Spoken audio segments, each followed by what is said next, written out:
രാജ്യത്തിൻ്റെ താല്പര്യം മുൻനിർത്തി ഓരോ ദമ്പതിമാരും 3 കുട്ടികൾക്ക് ജന്മം നൽകണം. കൂടാതെ മതം മാറ്റമാണ് രാജ്യത്തിൻ്റെ ഈ ജനസംഖ്യ അസന്തുലിതാവസ്ഥയ്ക്ക് കാരണം. ഇത് പറയുന്നത് RSSൻ്റെ മേധാവിയായ മോഹൻ ഭഗവതാണ്. അപ്പോൾ അദ്ദേഹം പറയാൻ മറ്റൊരു കാര്യം, നമുക്ക് സംസാരിക്കാൻ അല്ലെ ഓരോ ഇന്ത്യക്കാരനും സംസാരിക്കാനായിട്ട് ഒരു പൊതുവായ ഭാഷ വേണം. അത് ആംഗലേയമാകണമെന്നില്ല.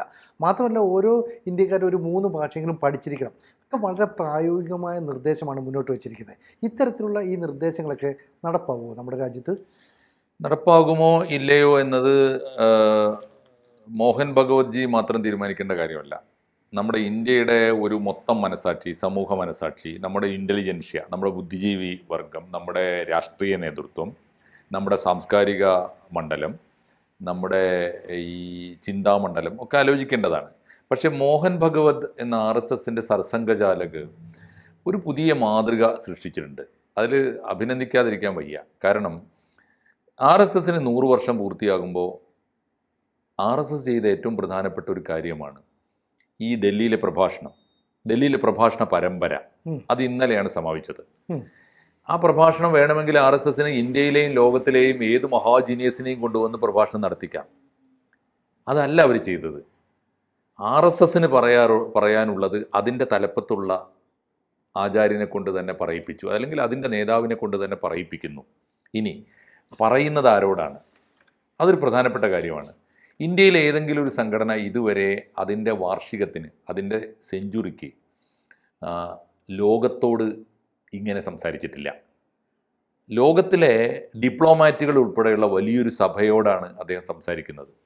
20-ലേറെ രാജ്യങ്ങളുടെ പ്രതിനിധികളുണ്ട് ആ സമ്മേളനത്തിൽ. അതും ചില്ലറക്കാരല്ല. അംബാസഡർമാർ, ഡിപ്ലോമാറ്റ്സ്, കൗൺസിൽ ജനറൽമാർ, അങ്ങനെയുള്ളവരോടാണ് സംസാരിക്കുന്നത്. അപ്പോൾ അതിൻ്റെ അർത്ഥം എന്താണെന്ന് വെച്ചാൽ RSSൻ്റെ 100-ാം വാർഷികത്തിൽ RSS എന്ന പ്രസ്ഥാനത്തിന് ഇന്ത്യയെക്കുറിച്ചും ലോകത്തെക്കുറിച്ചുമുള്ള കാഴ്ചപ്പാട് ലോകത്തോട് പറയുന്നു, നമ്മളോടല്ല. വേണമെങ്കിൽ RSSൻ്റെ ഒരു ചിന്തൻ ശിബിരത്തിനകത്ത് പറയാവുന്നേ ഉള്ളൂ. പക്ഷേ അത് ലോകത്തോട് സംസാരിക്കുന്നു. വേറൊന്ന്, അദ്ദേഹത്തിൻ്റെ കാഴ്ചപ്പാട് ലോകത്തെക്കുറിച്ചാണ്. ലോകാ സമസ്ത സുഖിനോ ഭവന്തു എന്ന് പ്രാർത്ഥിക്കുന്ന ഒരു നാട് പുതിയ ലോകത്തോട് എന്ത് പറയാനുണ്ട് എന്ന് കേൾക്കാനാണ് ആളുകൾ കാത്തിരുന്നത്. ആ പ്രഭാഷണ പരമ്പര ഇന്നലെ സമാപിച്ചു. ആ പ്രഭാഷണത്തിലെ ഒട്ടേറെ നിരീക്ഷണങ്ങൾ വളരെ കൗതുകം നിറഞ്ഞതാണെന്ന് മാത്രമല്ല, ചിന്തോദ്ദീപകമാണ്, ഐ ഓപ്പണറാണ്, തോട്ട് പ്രൊവോക്കിംഗ് ആണ്. ആ പ്രഭാഷണങ്ങളിൽ ഓരോന്നും ഇപ്പോൾ ഇന്നലെ ഏറ്റവും ഒടുവിൽ സമാപിക്കുമ്പോൾ നടന്ന പ്രഭാഷണത്തിലെ കാര്യമാണ്. ആ പ്രഭാഷണങ്ങൾ കിട്ടാനുണ്ട് കേട്ടോ. ആ പ്രഭാഷണം ശ്രദ്ധിക്കേണ്ടതുമാണ്. എനിക്ക് തോന്നുന്നു ഇന്ത്യയെക്കുറിച്ച്, ഇന്ത്യയുടെ ഭാവിയെക്കുറിച്ചൊക്കെയുള്ള ഉത്കണ്ഠയുള്ള എല്ലാവർക്കും ഒരു ദർശനമുണ്ട് അതിനകത്ത്. അത് RSSൻ്റെ ദർശനമാണ്. ഇത്രയും കാലം RSSനെ വിയോജിച്ചുകൊണ്ടിരുന്ന ആളുകൾക്കും മോഹൻ ഭഗവത്ജിയുടെ ഏറ്റവും ഒടുവിലത്തെ പ്രഭാഷണത്തിൻ്റെ ദർശനം പഠിക്കാൻ തയ്യാറാവണം. അദ്ദേഹം മുന്നോട്ട് വെച്ച ഒടുവിലത്തെ കാര്യമാണ് പറഞ്ഞത്. ഈ കാര്യം ആർക്കാണ് വിയോജിപ്പുള്ളത്? അദ്ദേഹം പറഞ്ഞ കാര്യം ഇതാണ്: 3 മക്കളിൽ കുറവ് കുടുംബങ്ങളിൽ ഉള്ള കാലത്തോളം ആ സമൂഹം ഡെമോഗ്രാഫിക്കായിട്ട് വെല്ലുവിളി നേരിടും. അത് അദ്ദേഹം ആരെക്കുറിച്ചാണ് പറഞ്ഞത്? ഇന്ത്യയിലെ ഏതെങ്കിലും ജാതിയെക്കുറിച്ചല്ല പറഞ്ഞത്, ഏതെങ്കിലും സമുദായത്തെക്കുറിച്ചല്ല പറഞ്ഞത്, ഇന്ത്യയിലെ എല്ലാ മനുഷ്യരോടാണ് പറഞ്ഞത്. ആരും 3-ൽ കുറവ് മക്കൾ മതിയും തീരുമാനിക്കരുത്. നാം 2, നമുക്ക് 2 എന്ന മുദ്രാവാക്യം ഉണ്ടായിരുന്നല്ലോ ഒരു കാലം. പിന്നീട് അത് നമ്മൾ കുറച്ചുകൂടി പരിഷ്കരിച്ചു. നാം 2, നമുക്കൊന്ന്. അല്ല, നാം ഒന്നായി, പിന്നെ നമുക്കൊന്നായി. പിന്നെ മോഹൻ ഭഗവത്ജി പറയുന്നത് പുരോഗമനപരമായ മുദ്രാവാക്യങ്ങളൊക്കെ പുരോഗമനപരമെന്ന് തോന്നാം, പക്ഷേ ആത്യന്തികമായി 2 അച്ഛനമ്മമാർക്ക് 3 മക്കളെങ്കിലും ഉണ്ടാകുന്നതാണ് ചരിത്രത്തിൻ്റെ അനുഭവം വെച്ചിട്ട് നല്ലത് എന്ന് അദ്ദേഹം പറയുന്നത്. ശാസ്ത്രീയമായ വസ്തുതകളിലൂടെയാണ് അദ്ദേഹം പറയുന്നത്. ആരോഗ്യപരമായ അവരുടെ ഒരു ജീവിത ശൈലിയെ ബാധിക്കും. യഥാർത്ഥ സമയത്ത് കല്യാണം കഴിക്കണം. അങ്ങനെ ഇല്ലെങ്കിൽ ഈ പറയുന്ന അസന്തുലിതാവസ്ഥ ഉണ്ടാകും. ഈ ഹിന്ദു മതത്തിൽ അത് സംഭവിച്ചുകൊണ്ടിരിക്കുന്നു എന്ന് അദ്ദേഹം ചൂണ്ടിക്കാണിക്കുന്നുണ്ട്. അതിനൊരു കാരണം കൂടി അദ്ദേഹം പറയുന്നുണ്ട്. ഇത് എല്ലാ സമുദായത്തെയും ബാധിക്കും. ഹിന്ദു കമ്മ്യൂണിറ്റിയെ വലിയ തോതിൽ ബാധിച്ചിട്ടുണ്ട്. രണ്ടാമത്തെ കാര്യം അദ്ദേഹം പറയുന്നത് ഇത് എല്ലാവർക്കും ബാധകമാണ്. വേറൊന്ന്, ഹിന്ദു കമ്മ്യൂണിറ്റിയുടെ ജനസംഖ്യ കുറയുന്നുണ്ടായി. ഏതെങ്കിലും ജനസംഖ്യ ഏതെങ്കിലും രാജ്യത്ത് കുറയുന്നുണ്ടെങ്കിൽ അതിൻ്റെ പ്രധാനപ്പെട്ട കാരണങ്ങൾ, ഒന്ന്, ഹിന്ദു കമ്മ്യൂണിറ്റിയുടെ കുറയുന്നത് വളരെ പ്രകടമല്ലേ. ഇന്ത്യയിലെ ഹിന്ദുവിൻ്റെ എണ്ണം കുറയുന്നുണ്ടെങ്കിൽ അതിന് ഏറ്റവും പ്രധാനപ്പെട്ട കാരണം കൺവേർഷൻ തന്നെയല്ലേ. ചരിത്രപരമായിട്ട് മതം മാറിയത് കൊണ്ടല്ലേ. അതിനൊരുപാട് കാരണങ്ങളുണ്ട്. ഇന്ത്യയിലെ ജാതീയത കാരണമായി പറഞ്ഞിട്ടുണ്ട്, ഇന്ത്യയിലെ പട്ടിണി കാരണമായി തീർന്നിട്ടുണ്ട്, മിഷനറിമാരുടെ പ്രവർത്തനം കാരണമായിട്ടുണ്ട്, ഇസ്ലാമികമായ അധിനിവേശത്തിൻ്റെയും കൺവർഷത്തിൻ്റെയും കാരണങ്ങളുണ്ട്. ഇതൊക്കെ ഉണ്ടാകുമ്പോഴും കൺവർഷൻ ആണല്ലോ കാരണം. അപ്പോൾ മോഹൻ ഭഗവത് ജി പറയുന്നത് ഒരു പ്രധാനപ്പെട്ട കാരണം നിങ്ങൾക്ക് 3 മക്കളെങ്കിലും വേണം. 1 മക്കൾ ഉണ്ടാവുക എന്നത് ഒരു ആരോഗ്യമുള്ള സമൂഹത്തിൻ്റെ ഭാവിക്ക് ആവശ്യമാണ്. രണ്ടാമത്തെ കാര്യം, കൺവെർഷൻ എന്ന് പറയുന്ന ഒന്ന് പ്രോത്സാഹിപ്പിക്കേണ്ട ഒന്നല്ല. നമ്മുടെ പാരമ്പര്യത്തിലുള്ളതല്ല അത്. നമ്മുടെ പാരമ്പര്യത്തിലുള്ളതല്ല. ഏത് സമുദായത്തിൽ പിറന്നാലും ഏത് അമ്മയുടെ വിശ്വാസത്തിൽ പിറന്നാലും ആ അമ്മമാരുടെ മക്കൾക്ക് മിനിമം സഹോദരങ്ങളായി ജീവിക്കാൻ മാത്രമുള്ള മക്കൾ ഉണ്ടാവുക, കുടുംബങ്ങൾ തമ്മിൽ നല്ല ബന്ധം ഉണ്ടാവുക, സമുദായങ്ങൾ തമ്മിൽ നല്ല ബന്ധം ഉണ്ടാവുക. അദ്ദേഹം ഒരു കാര്യം കൂടി പറഞ്ഞു. അപ്പോൾ ഒരു ചോദ്യം നിങ്ങളുടെ മുമ്പിൽ ഉണ്ടാവാം, വളരെ പ്രധാനപ്പെട്ട ഒരു ഉത്തരമാണ്, നമ്മുടെ ഉള്ളിലൊക്കെയുള്ള ഒരു ചോദ്യം അദ്ദേഹം ചോദിക്കുകയാണ്. ഹിന്ദുവും മുസ്ലിമും തമ്മിൽ ഐക്യം വേണ്ടേ? അപ്പോൾ അദ്ദേഹം പറഞ്ഞത്, എൻ്റെ ഉത്തരം കേട്ടല്ലോ, അദ്ദേഹം പറഞ്ഞ ഉത്തരം, ഹിന്ദുവും മുസ്ലിമും തമ്മിൽ ഇനി ഇന്ത്യയിൽ ഒരു പുതിയ ഐക്യം ഉണ്ടാക്കിയെടുക്കേണ്ട ആവശ്യമേ ഇല്ല. കാരണം ഹിന്ദു മുസ്ലിം ഒന്നാണ്. ഹിന്ദുവും മുസ്ലിമും ഒന്നാണ്. അതൊരു വലിയ ഭാരതീയമായ വലിയ കൺസെപ്റ്റ് അല്ലേ? ആ കൺസെപ്റ്റ് ഈ കാലത്ത് നമ്മളിപ്പോൾ പല കാരണങ്ങളാൽ ഈ വിഭാഗീയത കൂടി വരുന്ന കാലത്ത് ആ സന്ദേശം വളരെ വലുതല്ലേ? തീവ്ര ചിന്താഗതിക്കാർക്ക് ഇത് കൃത്യമായിട്ട് മനസ്സിലാക്കേണ്ട സമയം കഴിഞ്ഞല്ലേ? ഇതൊരു പ്രധാനപ്പെട്ട പാഠമാണ്. ഞാൻ പറയുന്നത്, ഈ RSSന്റെ കാഴ്ചപ്പാട് എന്താണ് എന്ന് പറയേണ്ടത് മോഹൻ ഭഗവതാണ്. അദ്ദേഹം അത് പറഞ്ഞിരിക്കുന്നു, ലോകം അത് കേട്ടിരിക്കുന്നു. ഇനി അത് കേൾക്കേണ്ടത് ആരാണ്?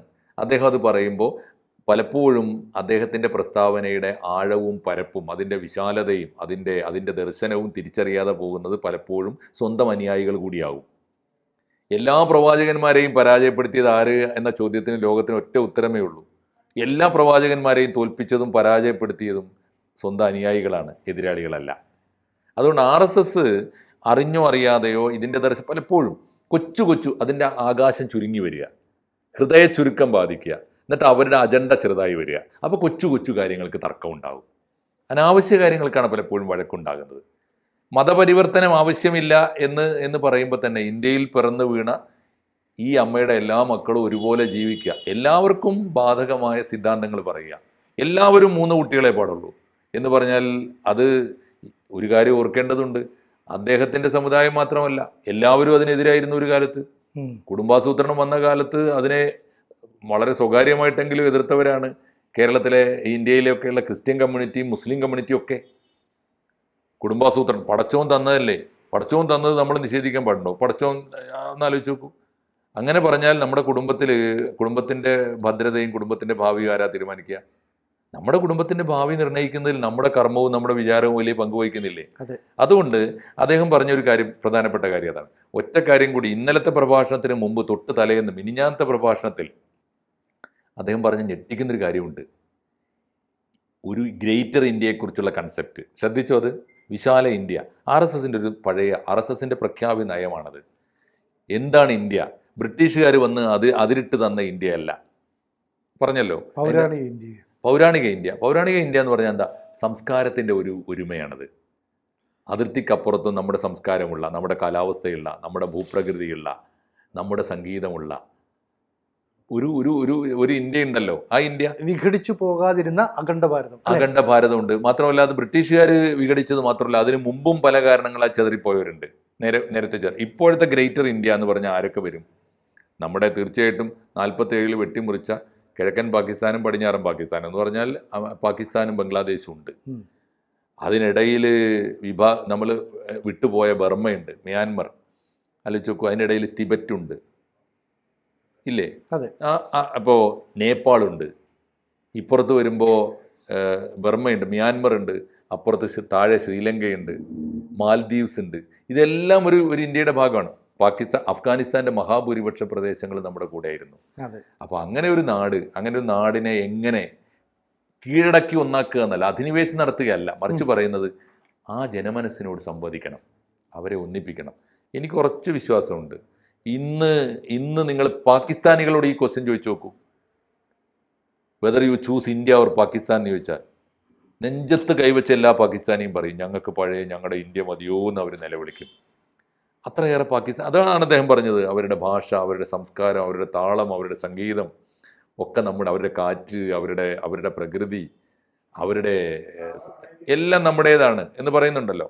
അങ്ങനെ ഒരു ഇന്ത്യ ഒരു കാലം വരുമെന്നാണ്. ആ കാലം ചെറിയ കാലമല്ല എന്ന് ആലോചിച്ച് നോക്കൂ. ആ കാലം ഏതാണ്? എല്ലാ പാകിസ്ഥാനിയും ഇന്ത്യക്ക് വേണ്ടി ദാഹിക്കുക, എല്ലാ ബംഗ്ലാദേശിയും ഈ മുഹമ്മദ് യൂനിസിനെയും ഒക്കെ ഓടിച്ചിട്ട് ബംഗ്ലാദേശികൾ പറയും ഈ ഇന്ത്യയെ ഞങ്ങളുടെ ശത്രുവല്ല, അവർ ഞങ്ങളെ അമ്മയാണെന്ന് പറയും. അങ്ങനെ ഒരു കാര്യം ആലോചിച്ചു. നേപ്പാളിനോട് പറഞ്ഞു, ആഭ്യന്തര കലാപം കൊണ്ട് കഷ്ടപ്പെട്ട് നിലവിളിക്കുകയാണ് മ്യാൻമർ. ആലോചിച്ചു, അഫ്ഗാനിസ്ഥാനിൽ താലിബാൻ ഭരണത്തിൽ ഞെരിഞ്ഞമരുകയാണ് അഫ്ഗാനിസ്ഥാൻ. ആ ജനതയൊക്കെ ശ്രീലങ്ക ആഭ്യന്തര കലാപം കൊണ്ട് തകർന്ന് തരിപ്പണമായിട്ട് ഇപ്പോൾ ഓരോ പറമ്പിൽ നിന്നും തലയോട്ടികൾ കുഴിച്ചെടുക്കുക, കണ്ടില്ലേ വാർത്ത? അങ്ങനെ ഒരു കാലത്താണ്.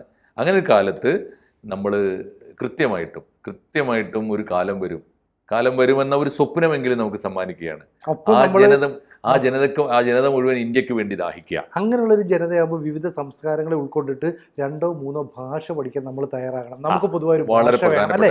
ഇംഗ്ലീഷ് ഒഴിവാക്കിയിട്ട് ഒരു ഭാഷയിലേക്ക് നമ്മൾ പോകണം. ഇതൊക്കെ തന്നെ വളരെ പ്രധാനം. ഇപ്പൊ തന്നെ നമുക്കറിയാം, ബംഗാളിൽ നിന്ന് മധ്യപ്രദേശിൽ നിന്ന് ഉത്തർപ്രദേശിൽ നിന്ന് എത്ര പേരെ നമ്മുടെ നാട്ടിലേക്ക് കുടിയേറി വരുന്നത്, അല്ലെ? അപ്പൊ നമ്മൾ അത്തരം ഒരു കമ്മ്യൂണിക്കേഷൻ, ഒരു ഭാഷ വേണം. തീർച്ചയായിട്ടും ചെറിയ കാര്യമല്ല, അത് വളരെ പ്രധാനപ്പെട്ട കാര്യമാണ്. അങ്ങനെ വരുമ്പോൾ ഈ രാജ്യങ്ങളെയൊക്കെ ശ്രദ്ധിച്ചൊരു കാര്യം, നമ്മളിപ്പോൾ ഈ തമിഴ്നാട്ടുകാരൊക്കെ ഉണ്ടല്ലോ, ഹിന്ദി വിരോധം പറയുന്നു.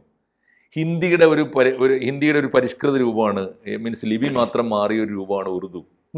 അതിൻ്റെ തന്നെ ഒരു വെർഷനാണ് ഈ പേർഷ്യൻ. മോഹൻ ഭഗവത്ജിയുടെ സങ്കല്പത്തിലുള്ള ഈ രാജ്യങ്ങളിലൊക്കെ ഒന്നിച്ചു നിൽക്കാൻ ഈ ഒരു ഭാഷ മതി.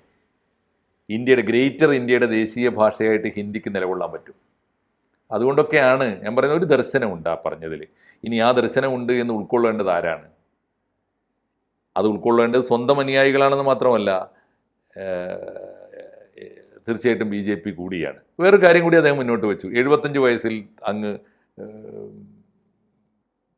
പിന്നെ റിട്ടയർ ചെയ്യുമോ എന്ന് ചോദിക്കുന്നുണ്ട്.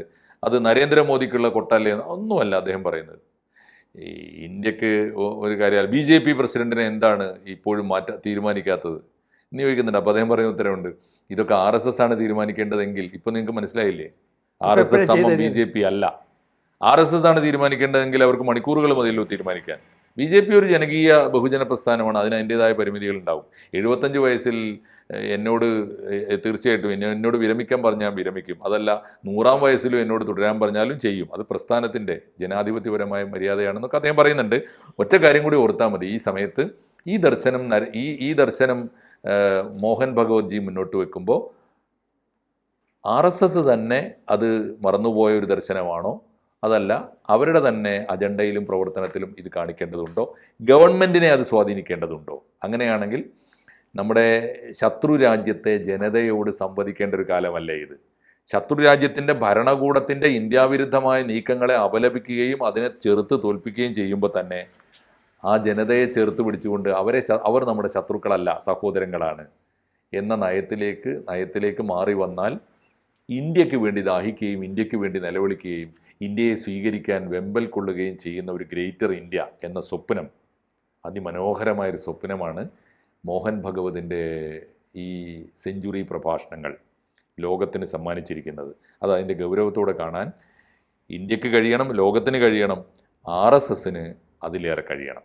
തീർച്ചയായിട്ടും കൂടുതൽ വാർത്തകളും വിശേഷങ്ങളും നിങ്ങളിലേക്ക് എത്താൻ ABC മലയാളം സബ്സ്ക്രൈബ് ചെയ്യുക, ബെൽബട്ടനും അമർത്തുക.